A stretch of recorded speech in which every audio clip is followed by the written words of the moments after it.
Mr. Jason Jelly Roll DeFord is a two-time Grammy nominee and CMT Music Awards winner. He sings about and advocates for those facing drug addiction. He consistently speaks directly with and for people struggling with addiction across the nation. Thank you for joining us, and thank you for serving your nation. Mr. DeFord, welcome.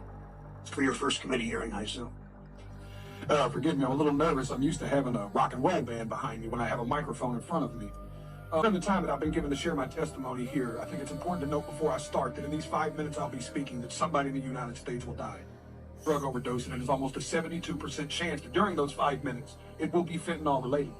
Having started that way, Chairman Brown, Ranking Member Scott, and esteemed committee members, thank you for having me. I know this is a bit of a curveball, but I like a little baseball myself.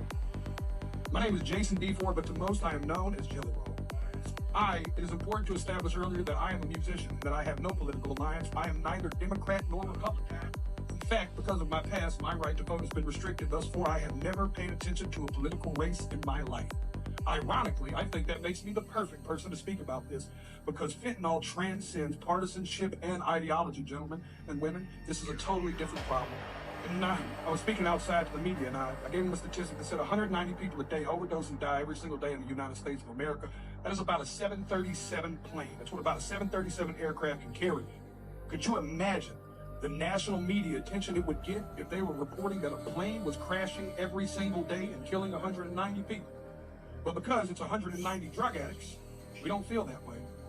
Because America has been known to bully and shame drug addicts, instead of dealing and trying to understand what the actual root of the problem is with that. But the sad news is that narrative is changing too, because the statistics say that in all likelihood, almost every person in this room has lost a friend, family member, or colleague to the disease known as addiction. I've attended more funerals than I care to share with y'all. This committee, I could sit here and cry for days about the caskets I've carried of people I love dearly, deeply, in my soul, good people. Not just drug addicts, uncles, friends, cousins, normal people. Some people that just got in a car wreck and started taking a pain pill to manage it. One thing led to the other. How fast it spirals out of control, I don't think people truly understand. So many people. Equally, I think it's important for me to tell y'all that I'm not here to defend the use of illegal drugs. And I also understand the paradox of my history as a drug dealer standing in front of this committee. But equally, I think that's what makes me perfect to talk about this. I was a part of the problem. I am here now standing as a man that wants to be a part of the solution. Brought my community down. I hurt people. I was the uneducated man in the kitchen playing chemist with drugs I knew absolutely nothing about. Just like these drug dealers are doing right now when they're mixing every drug on the market with fentanyl. And they're killing the people we love. I'll be honest with y'all, my desire is to only get older and only do better and be better. I believed when I sold drugs genuinely that selling drugs was a victimless crime. I truly believe that, y'all. My father always told me, what doesn't get you in the wash will get you in the rinse. Now I have a 15-year-old daughter whose mother is a drug addict. Every day I get to look in the eyes of a victim in my household of the effects of drugs. Every single day. And every single day I have to wonder, me and my wife, if today will be the day that I have to tell my daughter that her mother became a part of the national statistic. History repeats itself, gentlemen. Even in the 1990s, crack cocaine had long made its way into my middle lower class neighborhood. And at that moment, even as a teenager, you could have never convinced me in that moment that there would be a far bigger problem on the horizon in the form of a pharmaceutical drug. And then I watched opioids and Oxycontin burst onto the scene. I'm here to tell y'all that fentanyl is going to make the Sackler family look like saints. And I want to let y'all sit with that for a second. It is time for us to be proactive and not reactive. We were reactive with crack, we were reactive with opioids, and y'all are taking the first step at somebody in Senate finally being proactive. I truly believe in my heart that this bill will stop the supply and can help stop the supply of fentanyl.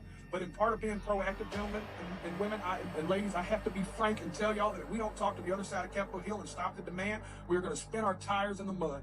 Y'all are taking the first step, but I encourage you to take it outside of this room. You take it to your colleagues and your constituents, and you give them the most that you can. I know I've got a few seconds here, and Senator Brown said I may or may not go over. All I want to say is that I not only encourage y'all to do this, I encourage y'all to take it a step further. At every concert I perform, I witness the heartbreaking impact of fentanyl. I see fans grappling with this tragedy in the form of music that they seek solace in music and hope that their experiences won't befall others. They crave reassurance. These are the people I'm here to speak for, y'all. These people crave reassurance that their elected officials actually care more about human life than they do about ideology and partisanship. I stand here as a regular member of society. I am a stupid songwriter, y'all, but I have firsthand witnessed this in a way most people have not. I encourage y'all to not only pass this bill, but I encourage you to bring it up where it matters, at the kitchen table. I'll begin with Mr. D. Ford.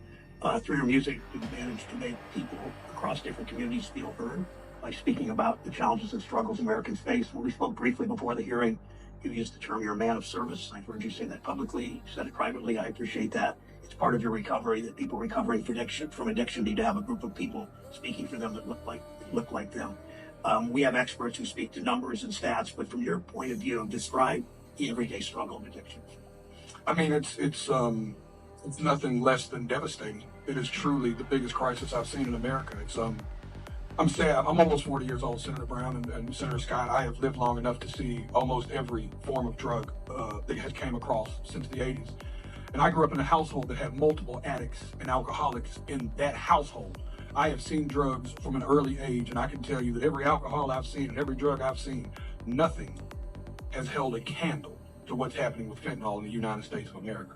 I'm seeing people shatter. I'm seeing families get broken. I'm seeing, like I spoke about in my speech, it's important to note that the real victims there's a quote that says, the addict isn't the only person in the family that suffers from the symptoms of the addiction. The entire family suffers with the addict. The entire family rallies around the addict and carries that. The addict is not the only victim in this. It spreads far. Thank you. Most of us up here can't sing all that well, but what we can do is legislate. What kind of signal would it send to people you talk to who struggle to feel heard and seen if we came together in both houses as we have in the Senate, 23-0 here, and then the Senate floor? If we can do that in the House, what kind of signal will it be sent to the people whom you're fighting for? It's immeasurable. It's immeasurable because from the outside looking in, we don't see nothing happening in D.C. except fights. All we see is war and all we see is division. And it makes us feel unheard and unseen. And it makes us feel like our problems will always get caught in the middle of some kind of a partisan issue.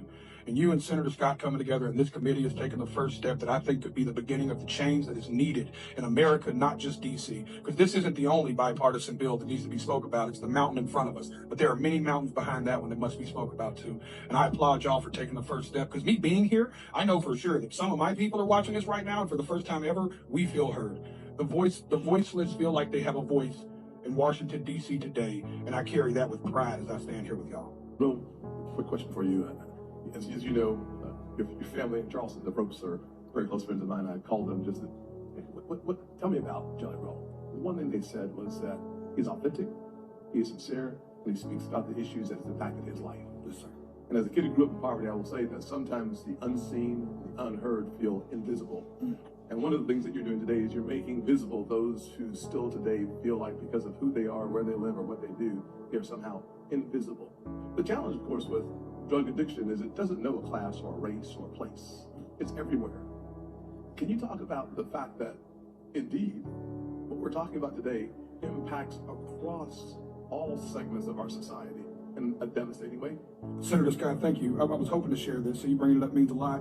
I have the opportunity to go sing at dozens of rehab facilities a year and dozens of jails and prisons. Every time we do a show in the city, we go to their local jail or their local rehab and sing songs for them to encourage people. And in rehabs across America, I can tell you with certainty, I have seen everything from governors' children's in the same rehab as kids that have been homeless since they were 12.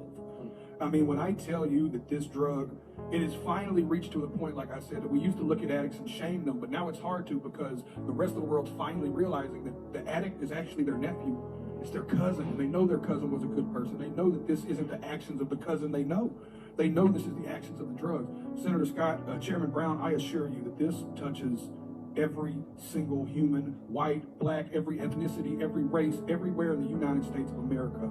It is touching and helping and hurting people and killing people.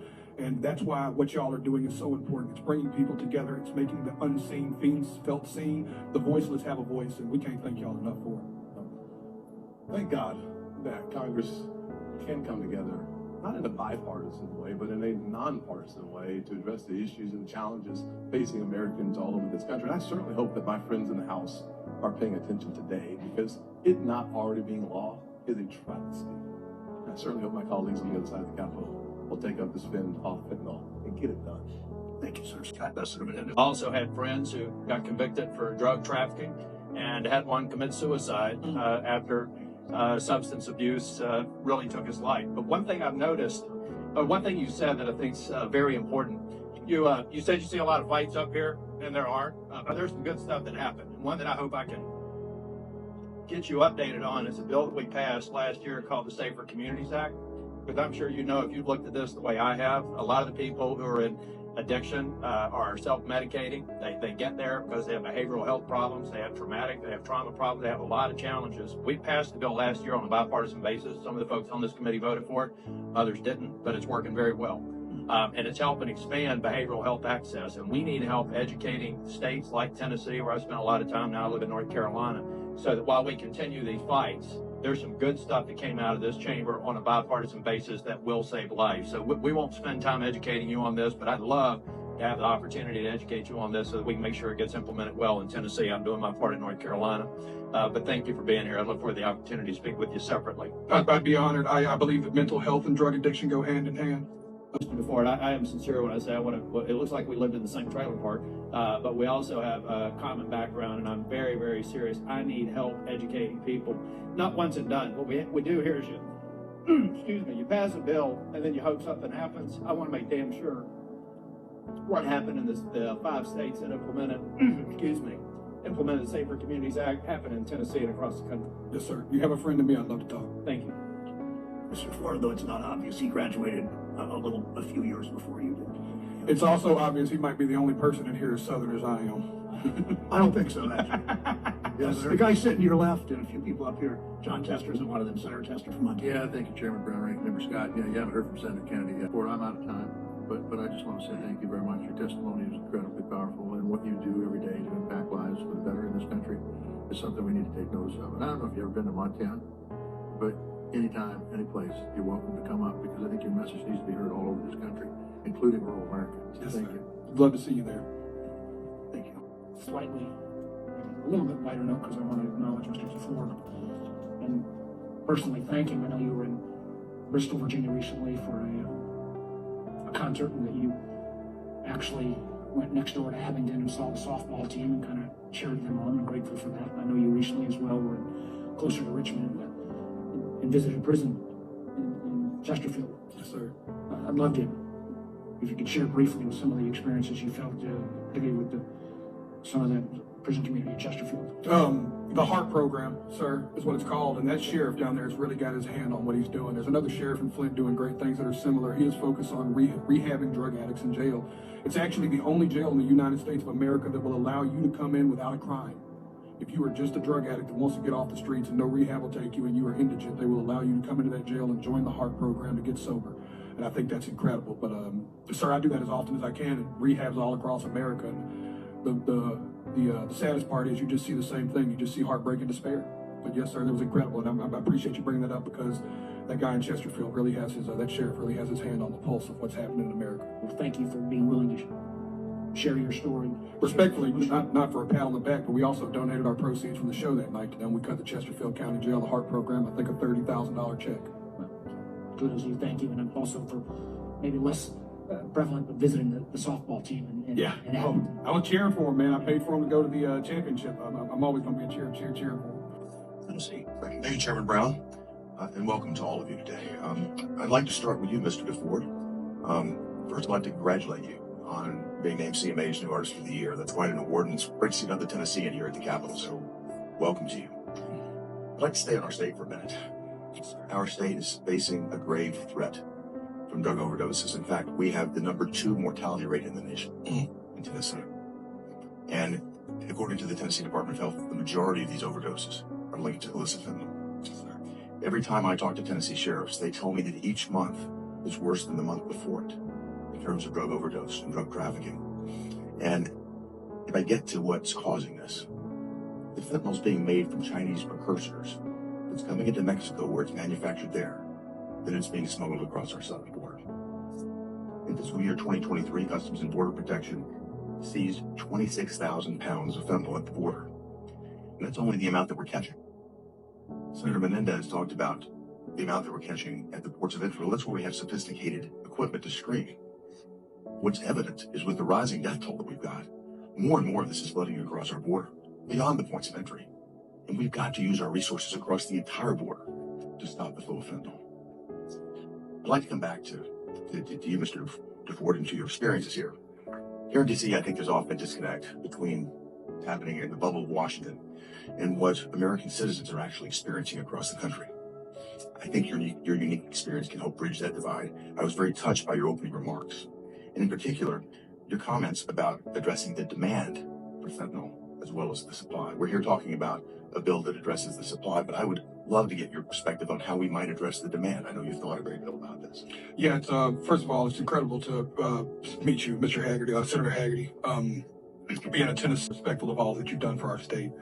Not only do we have the second biggest mortality rate in Nashville, actually it was the second most dangerous, deadly metropolis in America for fentanyl behind Baltimore. I had a meeting with our mayor about it recently, and just to the actual demand of it, I think there's not a proper education about it. I don't think there's enough resources for people to learn about it. There's not enough affordable rehabilitation centers in the state of Tennessee. These are all things I'd love to talk about. I think we're scheduled to hang out with each other soon anyways, and I would love to discuss with you, but I live in a very juxtaposition here where I understand the drug dealer and the addict because I have played the position of both. And unrelated, but to Mr. Kennedy's point, I agree with you, Senator Kennedy. I believe that chart is about as ass backwards as it could be, excuse my language. But Mr. Haggerty, I thank you for asking. I only said that I see this bill as truly helping stop the supply. But as always, the problem with Capitol Hill is that's a bunch of y'all in here fighting to fix half the problem, and we do have a whole problem here, Senator Haggerty. Well, I look forward to continuing our discussion about that when we meet together later today. Thank you. Senator Reed of Rhode Island is recognized. Thank you very much, Mr. Chairman. I first want to begin by commending Chairman Brown and Ranking Member Scott for drafting and bringing to the floor the Fentanyl Act.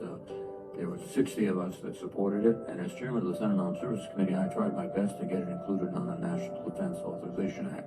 Unfortunately, as I believe Senator Scott indicated, Republicans in the House objected to it, and we have to get it done. I would ask, beginning with Mr.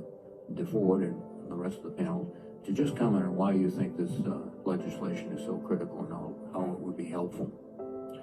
I think, first of all, I think this piece of legislation is extremely helpful because it's stopping the core of the supply. It's stopping the supply chain and doing everything we can to put a kink in that. But equally, I think any bill that is bringing attention to what I think the most brilliant thing said up here today is when my friend next to me said that, what does it take to make it a crisis? Are we going to wait until it's 500,000 people a year? Because I tell you what, we are really close. Thank you. Let's recognize. Thank you, Mr. Chairman. Let me thank you and the ranking member for your leadership and your legislation, and thank all of you for being here and for your efforts to address this crisis that we're facing. We know that drug cartels manufacture fake pills resembling prescription medications that are laced with lethal doses of fentanyl, and how they cunningly conceal fentanyl within other illicit drugs, knowingly poisoning Americans for their own profit. To share one devastating story from my home state of Maryland, a young lady, Trinity Ripley, lost her life to accidental fentanyl overdose after consuming a counterfeit pill just before Christmas last year. Trinity was only 18 years old, the daughter of Christine and Vaughn Ripley, who's a council member in the town of Brunswick in Frederick County in Western Maryland. Trinity died the first time she took an illicit pill of any kind. People like Trinity without an opioid tolerance face even greater risks of succumbing to a fentanyl overdose. Her father had spoken about these safety issues and the challenge with peer pressure. In his advocacy on these issues, Mr. Ripley has said, quote, "The thing that drives me nuts is that one pill can kill." And now he worries about Trinity's younger brother, Xander, potentially facing the same threat. Studios, in 2021, the DEA launched the One Pill Can Kill enforcement effort and public awareness campaign. Mr. DeFord, I've been listening to your testimony from my office, all the testimony. Thank you for the powerful voice you bring to this crisis. Your experience, your voice, your music cut across party lines. They bring people together rather than divide them. And as all of us know, nobody cares whether someone who's overdosed from fentanyl is a Democrat, Republican, or anything else. So thank you for your unifying force in addressing this crisis. You mentioned Baltimore City being one of the epicenters of the fentanyl crisis, and that's our state of Maryland, like others, has not escaped the scourge. If you could just say, based on your experience, whether there are any misconceptions that others have about the group of people who end up using or dying from fentanyl, misconceptions that people have that could help us better address this crisis. Thank you, sir. I want the record to reflect I'm an Orioles. All right. I think Trinity's story is the main story that we can reference right now about the misunderstanding about drugs in America and about what fentanyl is doing. Is that the drug addict is shifting, right? Is that it's not always the drug addicts now. Sometimes it's just the young lady who took a pill the night before Christmas to maybe get sleep, maybe get the anxiety of Christmas off. I don't know Trinity's story, but I'm sure within my spirit she didn't take that pill to lose her life. And I think that this, excuse my language, but I speak very bluntly, the days of doing cocaine in the bathroom with a stranger are long behind us. My wife and I don't even trust Tylenols that have been opened now. That's how scary of a place we live in. And I think that the biggest misconception about this is that if it hasn't already ended up in your home and you're listening to this thinking that it never will, you are wrong. It is on its way to your living room. And I suggest that we stand up and do more as fast as we possibly can. Thank you for that important message, everybody. Senator Daines of Montana is recognized. Chairman, thank you. Just on behalf of a bunch of folks in Montana who listen to Jelly Roll a lot, including myself, welcome to the swamp here in D.C. We're glad to have you here. But I prefer listening to you on my pickup back in Montana, Jelly Roll. So I'm very proud of what you are doing as a role model and the message you have right now. People will listen to you, they won't listen to people who wear ties. Thank you.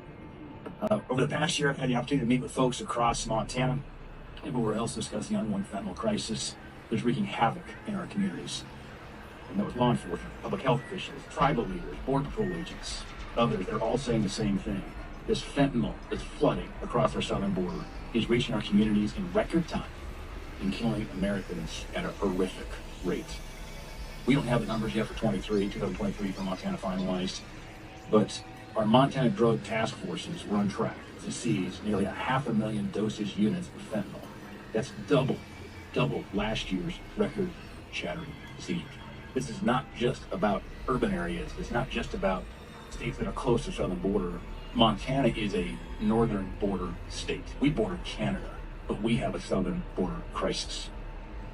We've seen the CBP numbers in fiscal 23. They seized enough fentanyl at the southern border to kill the entire population of the United States. These are sobering numbers, and we, with Jelly Rolls, public advocacy, and help just let people know you don't die from an overdose, you die from poisoning on fentanyl. The smallest amount. I mean, you can go a packet of Sweet and Low and think if that worked, fentanyl is enough to kill 500 people.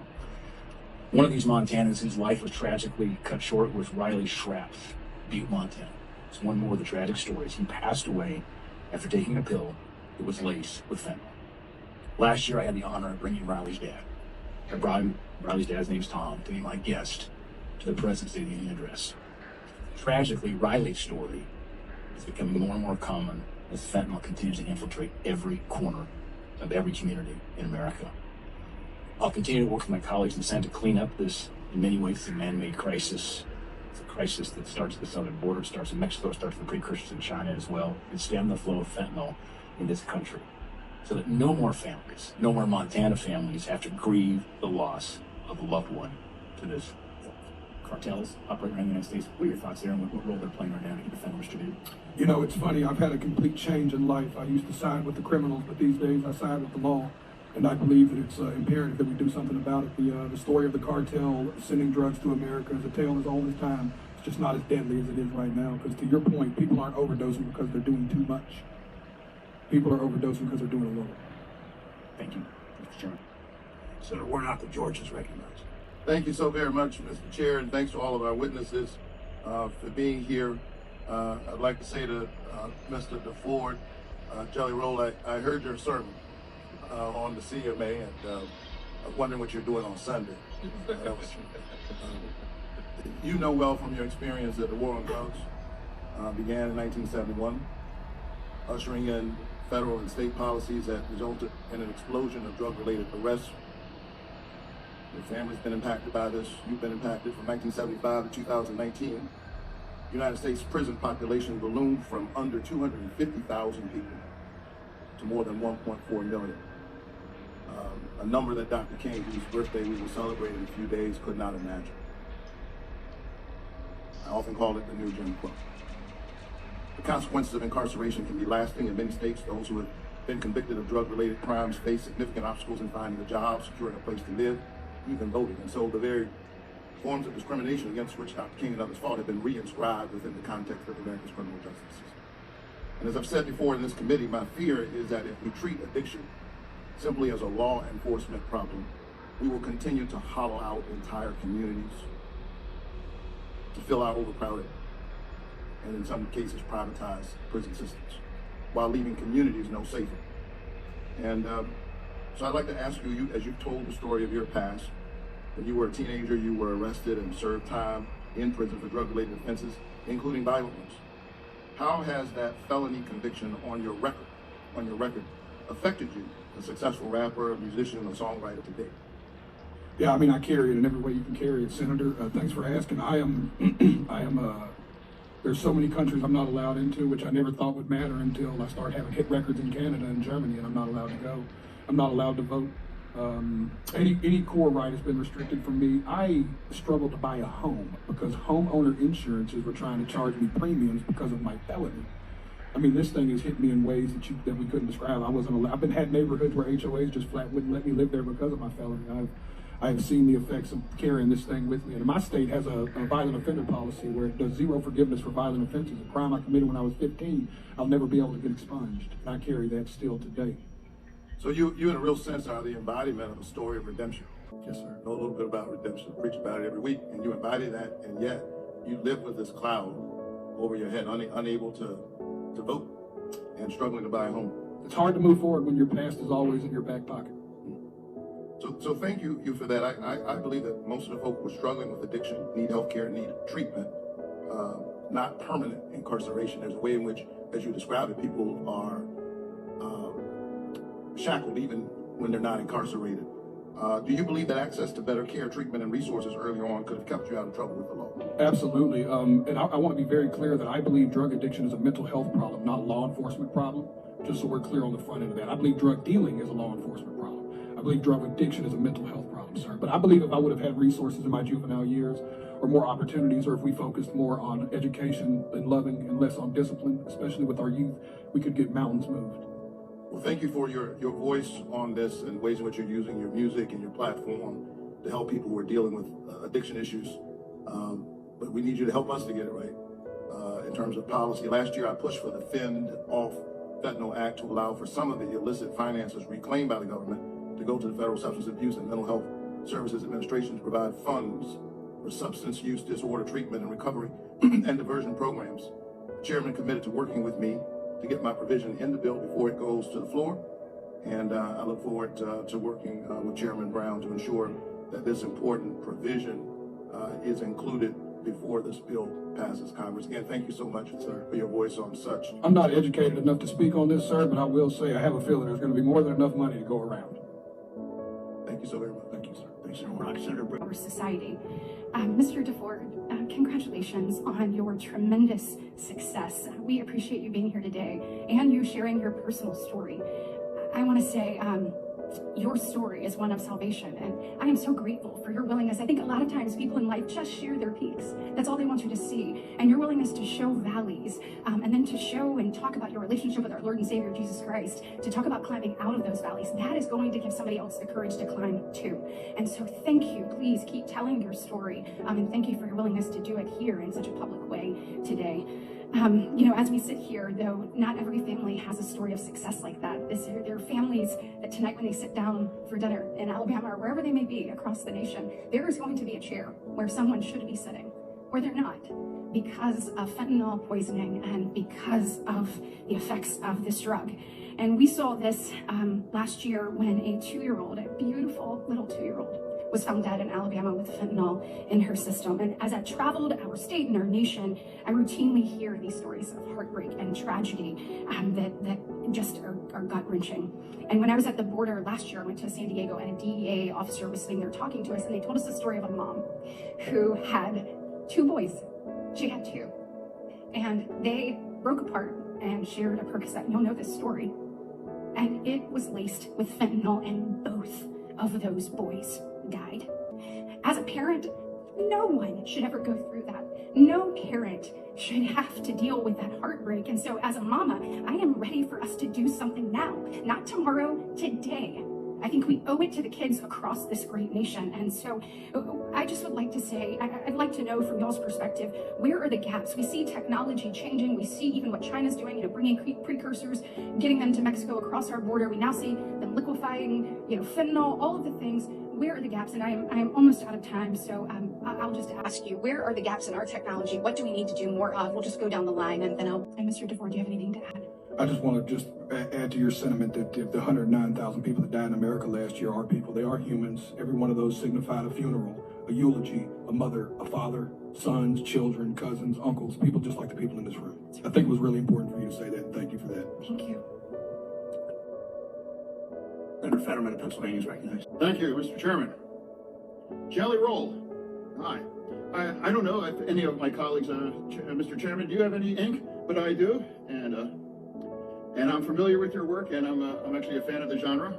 An Eric Church guy, seen him in concert and everything. So anyway, there's no reason you would know me and know my record.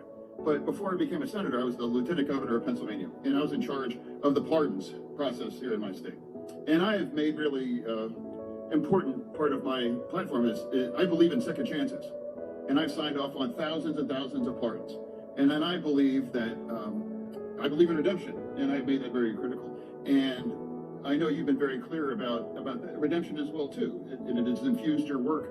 And I'd like to talk about what do you believe that Americans that are living their best life now deserve a second chance, they deserve redemption? Your thoughts on that? Yeah, absolutely. I'll be honest, I would be lying, Senator Fetterman, if I told you that it was just a second chance that I'm here for. God blessed me with a third and a fourth and a fifth. I gave God every reason not to give me another chance, and he did. And I thank God he did, because when he gave me a megaphone, I've made it a point to scream in it as often as possible, with not only his praises, but with righting my wrongs. And that's part of the reason I'm sitting here today. But you are actually one of the few politicians I was familiar with, because you dress like me, which I think is awesome. I never give advice on fashion. Yeah. Mr. Jelly Roll, and I join all of my colleagues in just celebrating your leadership, your voice, your willingness to offer your time, your talent, and your treasure to our country. I also, interestingly, join my colleagues in having listened to your music. And am grateful for the message of redemption. As a California girl born in the state of Mississippi, there is nothing better than bringing together all of the genres of music that you bring, and telling the story of not just your own journey in life, but your story of redemption, and inviting your listeners into a relationship with God. And so I just so appreciate, I also am a parent. And when I listen to the stories of Trinity, or the 2-year-old that has been mentioned by Senator Britt from Alabama, it is hard for me not to think of my own 9-year-old daughter, and America's daughters and sons who are going to be faced with this challenge, as has been noted in California. What California did was to, I think, try to speak to some of the issue of education and intervention that you mentioned before. Governor Newsom enacted legislation known in California as Melanie's Law. It came after a deadly fentanyl overdose at Bernstein High School in Hollywood involving a 15-year-old named Melanie Ramos. The law mandates that every public school in California provide training to school employees on opioid prevention and life-saving response under a former plan known as the Comprehensive School Safety Plan. As a parent, I wanted to just ask, and Senator Daines talked a bit about the whole problem, and I appreciate you recognizing it and calling into the space that we are whole people, and this is a whole problem. I'd love to hear you expound a bit more based on your experience as an addict, as a dealer, and as someone willing to share your story, and as a parent. What more can we be doing, like Melanie's Law, but what more can we be doing to face the whole problem? Thank you so much. That's an incredible question. I would start with a personal story that's probably more personal than my wife wants me to share, but we have a 15, almost a 16-year-old daughter, and like every 16-year-old, she has recently experimented with marijuana. Nothing to do with this committee, but for the intensive purposes of the story, I'm very pro-marijuana. But it petrified me because she was smoking cartridge pens, and I had heard a story of a cartridge pen having fentanyl in it, and I felt a fear as a father that I've never felt before in that moment. I'll also give you this as a testimony to how I do business personally. I take 10 buses on tour.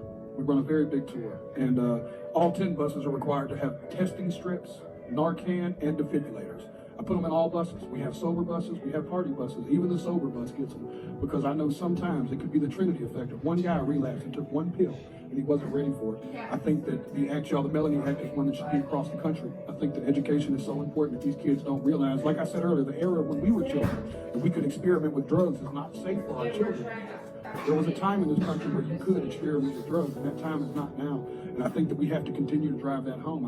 I don't trust my daughter smoking tobacco because if I didn't see it get popped out of the plastic, I don't trust it. And that's sad because now we're living in fear. And nothing is worse for an American than to live in fear. Thank you so much for that. To respond to any of those, thank you again, the area is adjourned.